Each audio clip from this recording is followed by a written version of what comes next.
반갑습니다. 구국TV입니다. 한국의 보수파도 요즘 미국의 대선 결과에 무척이나 관심이 집중되고 있습니다. 왜 딥스테이트의 실체가 드러났는데 트럼프는 그들을 처리하지 않는가, 계엄령을 내리고 일망타진하길 바라며 지켜보고 있습니다. 한국 사람들은 참으로 호전적입니다. 내 편 아니면 내 편, 내 편 아니면 다 저, 나쁜 놈, 흑백 논리, 중간이 없습니다. 저가의 동침은 상상조차 할 수 없습니다. 너가 죽든 내가 죽든 끝장을 봐야 속이 풀립니다. 그렇지만 트럼프 대통령은 시종일관 법과 질서를 강조하고 심지어 정권 이양을 인정하기에 이르릅니다. 기다리며 준비했던 팝콘이 미안할 지경입니다. 과연 이 싸움은 어떻게 될까요? 저는 이미 SNS에서 이러한 궁금증에 대해 여러 번 이야기를 해왔으며 비교적 정확하게 그 주장은 사실로 이어졌습니다. 제가 똑똑해서 그런 것이 아닙니다. 너무나 냉정하고 객관적으로 사실만 바라봐 왔으며 이성적 판단으로 높은 확률로 예측을 해왔기 때문입니다. 물론 거기에는 사건에 대한 이해와 분석적 기반인 경험적인 지식, 남다른 노력들의 결과였습니다. 트럼프는 계속 법과 질서, 평화를 강조했음을 이제 떠올려야 합니다. 거기에는 한국의 똑같은 전례를 함께 되돌아보시기를 바랍니다. 박근혜 대통령의 탄핵, 박 대통령 주위에는 누가 있었습니까? 친박을 자처하던 김무성, 박근혜 키즈라는 이준석 모두 등 뒤에서 시저를 살해한 브루투스처럼 앞 다투어 칼춤을 추었습니다. 그렇다면 트럼프 주위에는 모두 신뢰하고 끝까지 함께할 수 있는 사람들만 있을까요? 딥스테이트는 치밀합니다. 그들의 실체를 드러내었다는 것은 이미 모든 만반의 준비가 되었다는 사실입니다. 이에 비하면 트럼프는 너무 늦게 이 사실들을 알았으며 준비 또한 남은 시간만큼이나 부족했습니다. 지금도 자신이 신뢰할 수 있는 조직을 갖추는 것만으로도 시간이 부족할 듯 합니다. 바로 군부, 그리고 시민과 지지자, 정치적 동지를 새롭게 조직화하고 역할 분담, 연대해야 합니다. 이는 한국의 사태를 봐도 명백한 일이고 그 선택은 현명하고 불가피하여 보이며 다른 선택지는 없어 보입니다. 오히려 함정에 빠지지 않고 적을 함정에 몰아붙이는 반격입니다. 트럼프가 함정에 빠지지 않음으로써 공화당 내 배신자 또는 딥스테이트에 의해 약점이 잡힌 세력들은 이도 저도 못하는 상태가 됩니다. 공화당의 지지는 올고지 트럼프의 지지를 기반으로 하고 지금 트럼프의 지지는 오히려 상승하고 있습니다. 급하게 된 것은 이제 바이든 정부와 딥스테이트 세력입니다. 부정선거로 정권을 차지한 게 오히려 악수가 되어버린 것입니다. 이대로 가면 민주당에서조차 내분이 일어나 저는 딥스테이트가 오히려 바이든과 펠로시를 제거하지 않을까도 생각합니다. 이렇게 빠르게 최선의 대응책을 과감하게 결단할 수 있었으면 아마도 한국의 사태를 분석했으므로 보여집니다.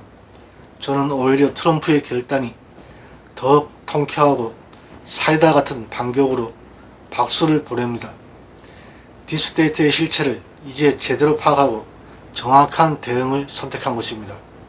중국, 소련도 침묵하고 안절부절한 모습입니다. 북한과 문 정권만이 멋 모르고 까불고 있습니다.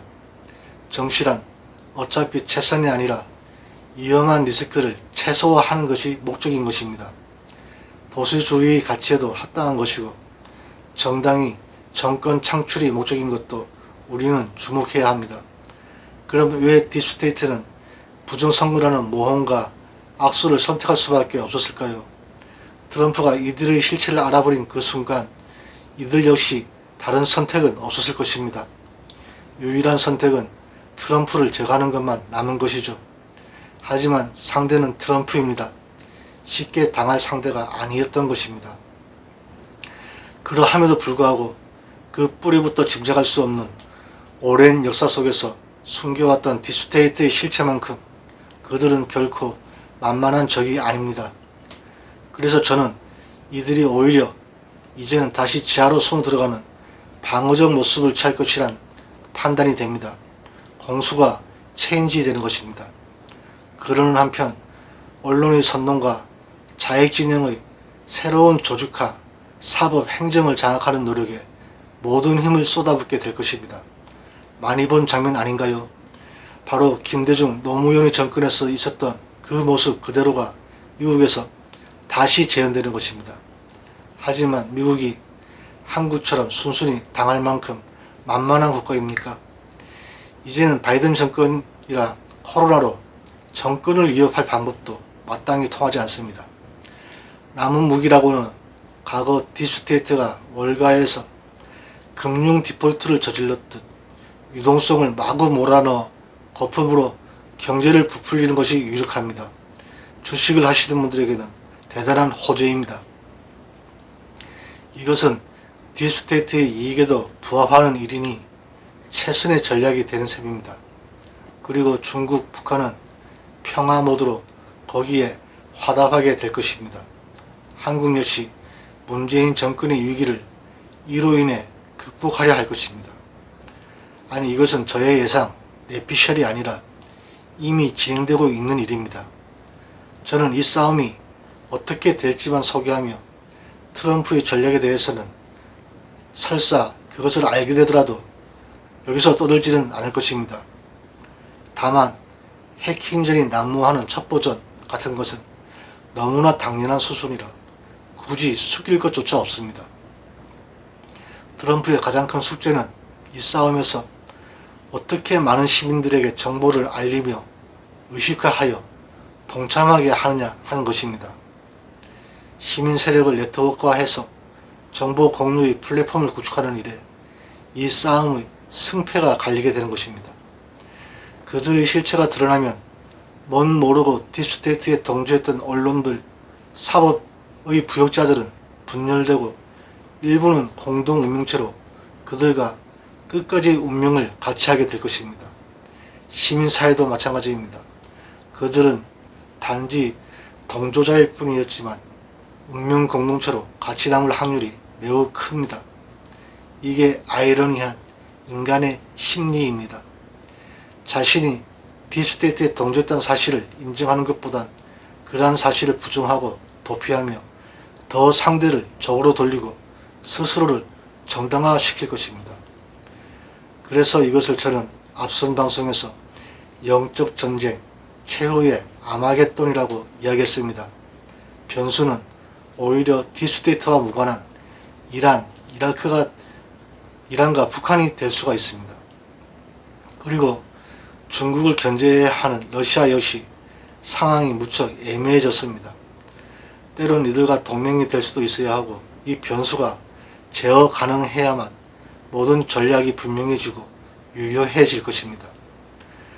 우리는 세계 경제가 어떻게 되는지까지 여러 변수들을 살펴야 이 싸움의 미래를 어떻게 될 것인지 예상할 수 있을 것입니다. 이것은 신만이 알 수 있으며 아주 긴 시간이 될지 또는 어느 날 갑자기 일어나게 될지 불분명합니다. 가장 시급한 일은 그 실체와 적을 우리 스스로 규명하는 것입니다. 그래야만 피할 수 없는 이 싸움이 비로소 시작되는 것이고 트럼프는 그 시작을 알리는 역사적 의미와 책무가 주어졌습니다. 미국만의 이야기가 아닙니다. 새로운 미국, 나아가 새로운 인류로 문명의 충돌로 이어지는 중대한 시기에 우리는 놓이게 되었습니다.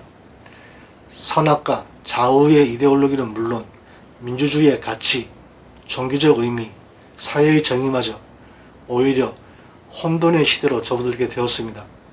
분명 이 싸움은 미국의 정치 이야기일 뿐만이 아닙니다. 전 세계가 동시대의 모든 인류가 싫든 좋든 이 싸움에서 자유롭지 못합니다. 이것은 트럼프가 모든 딥스테이트와의 싸움에서 분명히 인식하고 국제적 자유연대를 구축할 수 있는가 라는 의문에 답을 해야 합니다. 우리는 가장 먼저 우선적으로 트럼프를 지켜보며 그 답을 찾아야 하는 것입니다. 진리가 너희를 자유롭게 하리라. 성경의 말씀을 끝으로 마무리하고자 합니다. 여러분은 진리의 편에서 싸울 준비가 되셨습니까? 마치겠습니다. 감사합니다.